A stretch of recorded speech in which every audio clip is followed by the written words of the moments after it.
Basketball fans and hoop heads, welcome into the half hour of power. That is the Hangout, NBATV Canada's answer for whatever show you are watching, because you should be watching this one right now. I am Akil Augustine, and I got a host of great basketball minds here to break down the hottest topics going on in the game. And we have an extremely special guest. Much shouts out to this gentleman. He ushered in a generation of basketball fans here in Canada, playing alongside Vince Carter and dunking up a storm. You know him as the Junkyard Dog. We would like to welcome to the Hangout for the very first time, Jerome Williams. Jerome, thank you so much for coming out. Thanks for having me, man. I'm excited to get the dog pound barking up in here. Now, you're here for a very special reason. Your Finley Prep team out of Las Vegas. The team that had our man Corey Joe, of course, out there. That's right. Guys are here for a very special game at the Air Canada Center. We'll have more on that later in the show. Absolutely. My man Dan Gladman produces the Raptors broadcast. If you don't know, his work was on TNT Thursday night because the Heat were playing the Knicks, but America decided they needed their Raptors fixed. So my man Dan Gladman's work was on the big screen. Congratulations to you, sir. Well, it was. I guess our game was a lot better last night. Triple overtime. Everybody wanted to see how it panned out. Yes, they did. And now we're trying to spread the love to the Canadian basketball community. We got people out in Nova Scotia. Shouts out to the Hoop Heads North and my man Sean Francois. We had to spread the love. To the other side, Montreal, we got our man Sporting Phil and Montreal Mark from the Hoops Lounge. Check them out at thehoopslounge.com. But both of you gentlemen, thank you for taking the drive up. So let's jump right into it. Toronto Raptors match up with the Washington Wizards. Now, for those of you out there, this is a potential, depending on how these teams finish out the year, potential playoff matchup. The Toronto Raptors led the series, of course. They were looking for a series sweep. Didn't go down. Triple overtime. Dan, I want to start with you because you were the broadcaster of the game.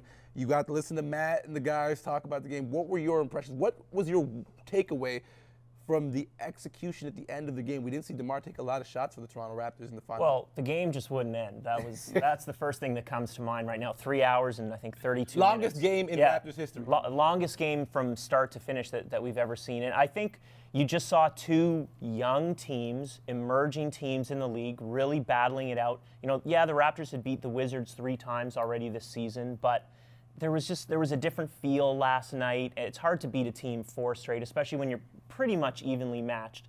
As the game went down, you know, the Raptors, a lot of guys were falling out with foul trouble. There were injuries. Guys who played 40 minutes. Yeah, I think DeMar played over 50 minutes. It was just a battle of attrition, and I think both teams were tired. And in that third overtime, Washington made a couple more plays than the Raptors did, and they escaped with the win. Yes, Jerome, touching down in the city, the Raptors are hot right now. Looking at the playoffs, I mean, the last time the team was this hot, you were a member. So talk about this group and what you saw on the floor. How impressed are you right now with the Toronto Raptors? Despite the loss, I mean, one of the best fourth quarter teams in the NBA since the trade. Exactly. I mean, I'm very impressed with the Raptors right now. I really like their cohesiveness and their chemistry on the court.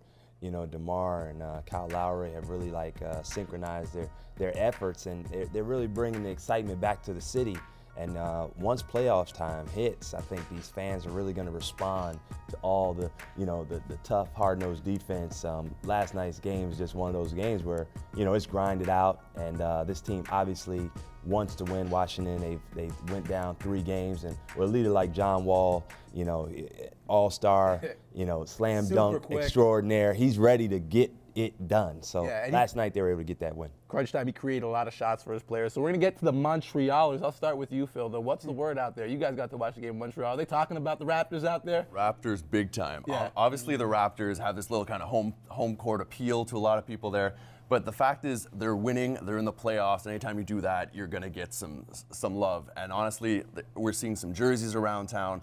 Montreal is not just a hockey mecca, I'm telling you. There is a lot of love ever since the Nets came into town.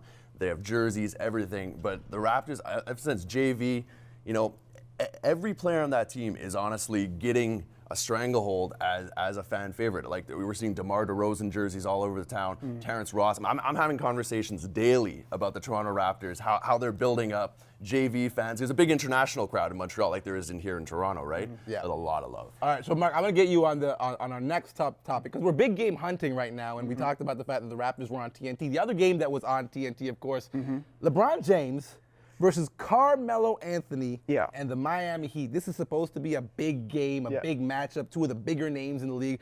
I think the thing that most people walked away from that game was talking about was how cool was LeBron James's mask, okay? Yeah. So before we get to the disappointment, JYD, you've gotten a couple of nicks, knacks, and scratches. Would you wear that black mask? Because, I mean, that was kind of dope. I'm not wearing no black mask. I'm not going out as the villain. I'm You're always not doing the going- Zorro? I'm going to be the hero. I'm going to definitely be the hero, you know.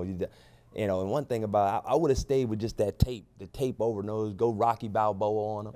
I think it was graphite or carbon fiber or Put something. the black lines underneath, just let them know I'm here for Brock, we're here to battle. All right, now, the Knicks, what can you say about the Knicks, Mark? Raymond Felton. Yeah, Y'all know what happened with him this week. Yeah. Carmelo Anthony's constantly in the media. Let's throw up the quote. Dwayne, can you please throw up the quote? Because we have a quote from Carmelo Anthony, and we're a little play on words, of Right. course.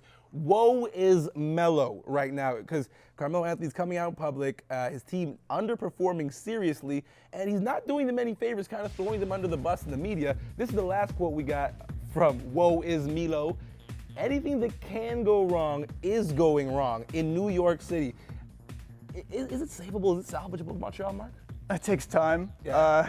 I grew up in upstate New York. My first game was at the Garden, and they have the best fans in basketball. Well, Toronto, I would disagree with you, but go on. The history's been that 70, 73. That's some of the best teams in history. So they really, really want. 94. They had some good teams in that run, 99 to 94. This But- team's not coming around. No, now. they're not. But they'd have to kind of blow it up and get to another situation where, Denver has their draft pick. This is an issue for them. But they're going to come around. It's going to take a few years, but I think they're going to have to blow up that team like Denver did and start fresh again. Get the guys coming up. JYD, as a player, I don't want to put you on the spot, but who does the responsibility fall on more here? Does it fall on management, or does it fall on a guy like Carmelo Anthony, who was brought in as the big name, as the superstar, as the guy who should attract free agents, and as the guy who should make other players better? Who do you think more of the responsibility lies with in this situation? Well, you have to look at management, but Steve Mills just was hired. So, they have a nifty way of shifting things. And with Carmelo Anthony, when he was brought in as a major piece to a very exciting, nucleus of young and older players, because they had the Jason Kidds, Amaris, Rasheed Wallace's that they were brought in, and to get in the first round of playoffs last year. Well, all those guys ran the end of their time capsules, and basically he's left there holding all the weight by himself. And I think Carmelo's he's not the LeBron James. He's not the Kevin Durant. He is a bona fide scorer. He is not the kind of guy that's going to make plays or create offensive opportunities for So other he's guys. in the wrong role there. Yeah, he's in the wrong role. Now, he's still a major player in the NBA, so you can build around him and you can put some more pieces around him.